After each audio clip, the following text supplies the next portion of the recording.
कभी कभी कुछ रिश्ते जिद की भेंट भी चढ़ जाते हैं।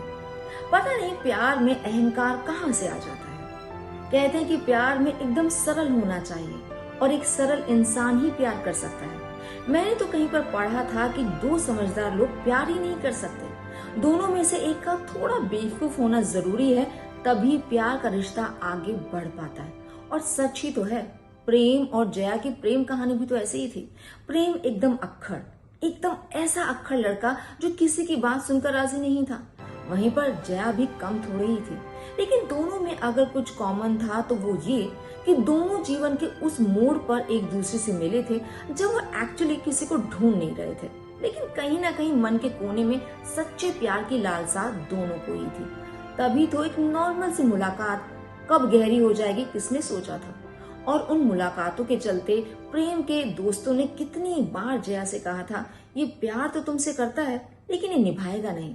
तब जया इतराकर कहती, ऐसी बात नहीं है, प्रेम की हर बात पर मुझे भरोसा है। शायद ये भरोसा ही होता है दोस्तों, जिसके सहारे दुनिया की तमाम चीजों को एकदम दरकिनार करके आप उस शख्स से प्यार कर बैठते हैं जिस पर आपके अलावा किसी को यकीन नहीं होता।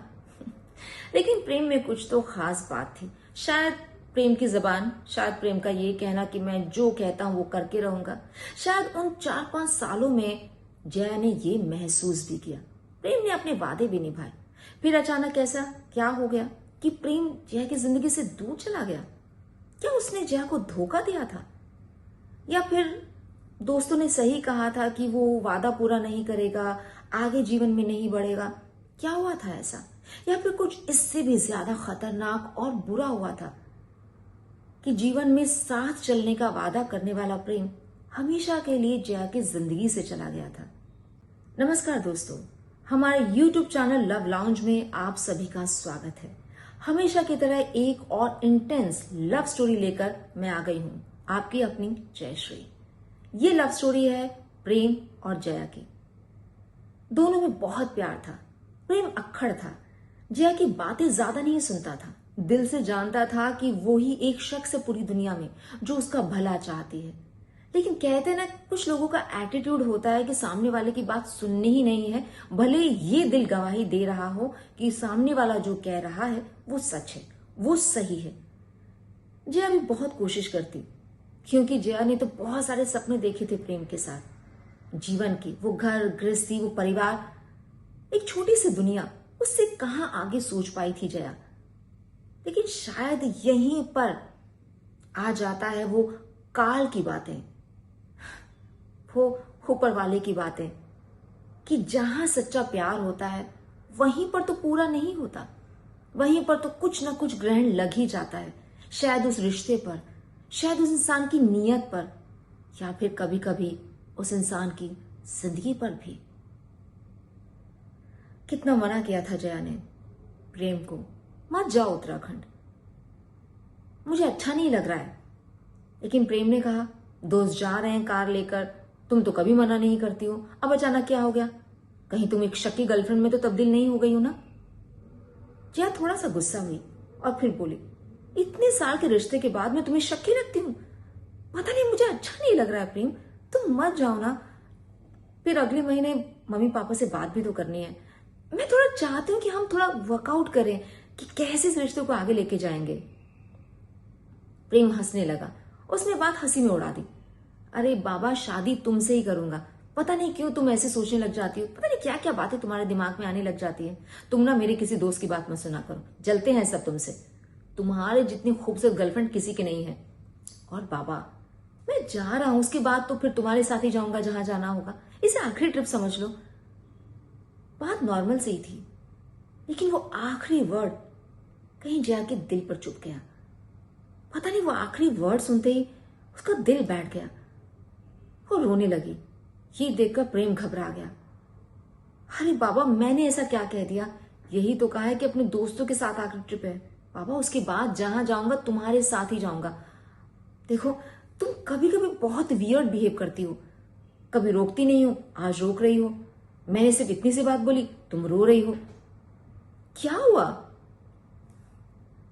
शायद यही होता है ना, जिनसे हम बहुत प्यार करते हैं ना, उनके साथ अगर कुछ घटने वाला होता है ना, हमें एहसास हो जाता है, लेकिन सामने वाला अक्सर हमारे उसी डर को, उसी भ्रम को नजरअंदाज कर देता है।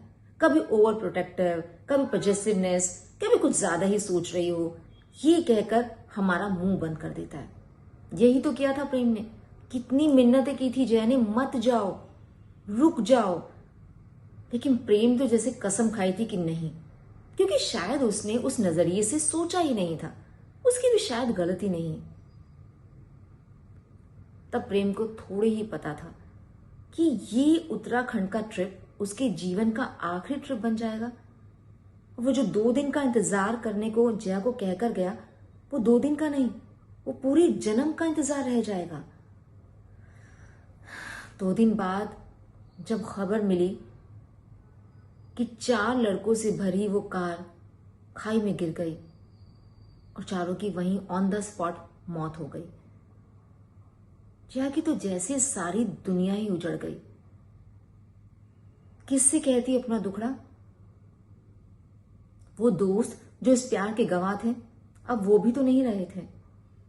वो क्या कहती अपने परिवार वालों से, जिन्हें कुछ पता नहीं था कि अब किसी से दिल नहीं लगा पाऊंगी, किसी से प्यार नहीं कर पाऊंगी, क्योंकि सब कुछ प्रेम के साथ दफन हो गया, खत्म हो गया। एक जिंदा लाश बना दिया था प्रेम के जाने ने जया को। लेकिन कहते हैं जिंदगी रुकती नहीं। जया जीवन में करना तो कुछ और चाहती थी, लेकिन फिर उसने एनजीओ खोलने की कोशिश की और ये कोशिश में वो कामयाब भी हुई। आज उसकी एनजीओ उन तमाम लवर्स को सपोर्ट करती है जो सच्चा प्यार करते हैं और साथ रहना चाहते हैं। शायद जया ने ये कसम खाई कि वो तो ना मिल पाई प्रेम से, हालात ने, सिचुएशन ने, किस्मत ने उसे अलग कर दिया, लेकिन वो हर उस प्यार करने वाले को जरूर मिलाएगी जो एक दूसरे से प्यार करता है। मुझे उम्मीद है दोस्तों, आज की प्रेम कहानी आप सबको बहुत पसंद आई होगी, आप सबके दिल को छू गई होगी। तो कमेंट बॉक्स में कमेंट लिखकर हमें जरूर बताइए। तो अगली बार फिर एक और इंटेंस लव स्टोरी के साथ आप सबसे मुलाकात होगी। तब तक के लिए टेक केयर, बाय बाय।